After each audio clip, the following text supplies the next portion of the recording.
Bonjour, bonsoir. Dear friends, we are with the fabulous, charismatic, charming, sexy, young Dan Sobiek. Bonjour Jean-Charles. Comment ça va? Ça va très bien, monsieur. C'est super. Tu es en forme? Je suis en grande forme de te voir, me rajeunir. Merci, merci. Moi aussi. So, dear friends, we're about to have an amazing time. Mr. Sobiek, chevalier du Taste-Vin de Bourgogne, et le grand maître du Midwest, qui va nous dire tout, who's going to tell us everything about a vintage. He's a Burgundy expert, and he runs all our fabulous import dynamic organization. And he's going to tell us about why 2018 is so good in Burgundy. Well, one, there's a tremendous amount of wine to be had, which is very rare. You know, if you look at the recent string of vintages that are coming up, not a lot of wine to be that was produced. And 18 was, on top of being a sizable amount of wine, is concentrated, it's rich, it's lush, it's balanced. It's drawn comparisons to the great 1947. Are you talking about me or are you talking about the wine? Well, talk both, but specifically about the wine. I know you're talking about Dylan and Lisa. I could see that. The 18s that we tasted, they were just fabulous, and they're exciting. It's drawn comparisons to 1947, considered one of the great vintages of the last 100 years. You were 120 in 1947. So tell us about the vintage. Well, I've been fortunate enough to taste a 1947 one time, and it was a magical experience. And I think if you do have the patience to wait on these wines, which will be difficult to do because they're so lush and they're so good and they're so easy to drink right now, you'll be truly rewarded if you have the patience to wait. Well, one, we don't have any patience, so we're going to drink them all now. So you better rush and collect it. And we believe in reincarnation. We think we've lived before. So, Dan. Yes. As you've lived before, who were you in the 17th century? In the 17th century, I believe I would be somewhat of a knight, someone with a fighting spirit. I could see somebody that. Who with those broad shoulders. Yeah. Thank you. Somebody who liked adventure, somebody who liked to stick up for people and fight for honor. And I think that's who I am in a previous life. Oof! What about if we were American in history? Who would you have liked to be? Well, in American history, I love the great General George Patton. Ooh. So somebody who was a dynamic leader. He was someone who stood up for what he believed in. As the war was coming to an end, he was somebody that wanted to continue to spread freedom and democracy across Europe. And he's somebody who I really truly love his leadership advice and like to read about him, not only as his leadership, but also as a person, a great person. He loved his wife very much. Even in being that era of the soldier, it was very difficult. Wow. So, two fighters in history. You're a true fighter yourself. Well, I'm more of a lover than a fighter, but I'm not afraid to fight if it comes to it. So Dan is a big athlete as well. There's around 3% body fat on his body. And the 3% don't come from wine, but he drinks a bottle of Pinot a day, right? Well, there's a gentleman we both know very well who he abides by the 2-bottle-a-day diet. I'm not quite that aggressive in my training, but I do believe that a day without wine is like a day without sunshine. So, wow. So, Dan, what are we having here? You poured us miraculous wine. They poured us the Clos La Roche from Jean-Claude Boisset. So why should the Clos de la Roche, this one here, be in my cellar? Well, the Clos La Roche represents probably one of the most well-known, dynamic, lush Grand Cru that you can have. This particular wine has been twice awarded the best red wine in the world. Of course, our great winemaker and team with Gregory and Laure at Jean-Claude Boisset do a fantastic job. Yeah. And it's just a favorite of mine. I think the wines of this area, they have that clever balance of great spice, great richness, at the same time being powerful, but also elegant. Yes. So I the velvet the hammer, as you might say. Yes.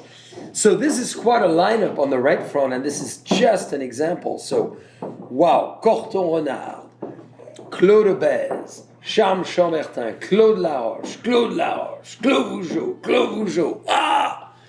So this is amazing. No, it was truly amazing to have this breadth of Grand Cru to taste in one sitting. To compare styles of the wineries that we have the luxury to sell and share with the world, from Bouchard to Domaine de la Vougerie to Jean-Claude Boisset. Very exciting to taste the nuance and the difference of the house style. To taste two Clos La Roche, for example. To taste two Clos Vougeot, for example. Very exciting. I think it shows how the wines can be very similar, but they also can be very different. You know, I like to say that Burgundy is very simple in the fact that it is two grape varieties only, but that's really where the simplicity stops and where the study and the dynamicism of Burgundy begins. Ooh, so well said. Now, I know you can finish your glass because you've told us about Clos de la Roche. I would like Mr. Dan Sobiech, the ambassador of charm, tell us about Charme Chambertin, because this happens to be, dear friend, a very difficult wine to get because the quantities are tiny, Yes. but tiny. I believe we produce only 2 barrels of this wine, 600 bottles. Correct. And why don't you describe it for us, Mr. Patton, the charmer? Well, you know, Chambertin and the village of Gevrey-Chambertin, it represents the most Grand Cru in one specific area. So this area that's very concentrated with really some of the most magical Pinot Noir in the world. Wow. The that wine depth is... The wine has a finesse, but at the same time sort of a rich meatiness about it, that if you have the patience to let this wine sort of sleep and rest over time, all that nuance will become super expressive. You'll have a combination of fruit, you have a combination of floral, you have a combination of spice, you have a combination of power, finesse, and of course that beautiful velvety tannin structure that is what makes Burgundy so magical, the texture. So well described again. You're a very fabulous charmer. If you were to kiss a woman right now, how would she look like? Well, she would have beautiful blue eyes. She would have blonde hair that has a beautiful sway or a curl to it. I think he's describing someone I know well. Well, yes. You'd better be watching, Mrs. Soviet. And what else would she express to you? Well, she has beautiful, full lips that I enjoy kissing every chance I get. Wow. Whoa. Whoa. I'm going to have another sip. If I had eyes in my plate and I would be receiving food, what would you serve with this? I would go with a very rich dish of beef. I think of a meal like a short rib with a beautiful reduction of a red wine. Just something that's going to be rich to balance and match with the richness of a Charme Chambertin. So, Dan, you're an amazing representative of France. You speak French as good as I do, if not better. And you've been in love with France and French wines and the French culture and French food for a long time. Why? You know, my grandparents origins were from France via Quebec. Yeah. And, you know, they grew up speaking French, and they were of that generation where they stopped speaking French and they lost it a little bit. And I kind of tried to pick that up with them. And I found that I was good at learning French and speaking French in school, and I just kind of kept with it. And I was introduced to wine through my best friend's family. And who is that? That is Jack Farrell and my friend Ted Farrell, but his father Jack Farrell, who's been a great mentor to me in this business. So let's have a toast to the Farrell family. Absolutely. What a great education. God, you should open a wine school. And it's something that, you know, out of curiosity, I was able to pursue it. I studied French in school along with a little business and figured I'm going to find a way to make a living and make a career in doing this every day. Yeah. And overall, French wines, Yes. What would be in 2018, 2019 your recommendation as far as everybody in the trade, as well as everybody in the world of wine? Well, 18 is great across the board.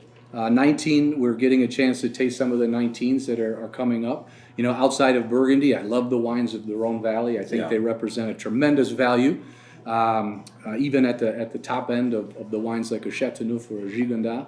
One area that we're becoming more excited about as of recent is the Beaujolais. Yeah. So I think a lot of people that have started to drink wine on a more regular basis have gone beyond just the regular Beaujolais Village and really experiencing the Cru Beaujolais.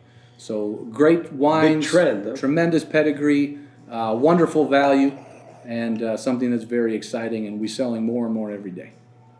Ooh la la. So a lot of things we should collect in our cellars. Ooh, I like how you did that so fast. Huh? Well, it goes quite well inside, doesn't it? It tastes very good. It tastes very good. So now, it's a very emotional moment for me, dear friends. I was born right there. This is Clos de Vougeot. What's the proper pronunciation? Clos de Vougeot. Yeah, if you're going to listen to someone, listen to that. I got emotional for a second.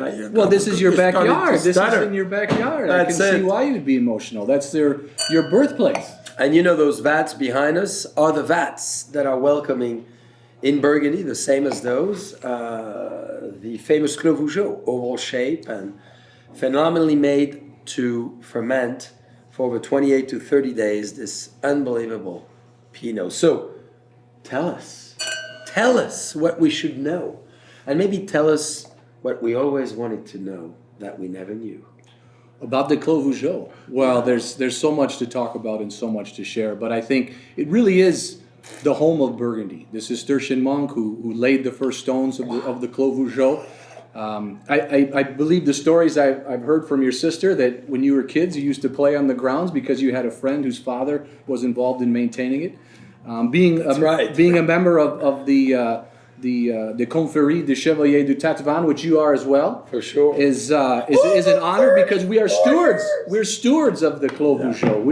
We're that's our home, and that's our place where we get to go and we get to share with other people the great wines of Burgundy, and we share with people who don't know anything about Burgundy what a wonderful place it is, how romantic it is to go there, to walk the grounds, to hear the walls and the spirits of the monks that were there and see what they created so many centuries ago.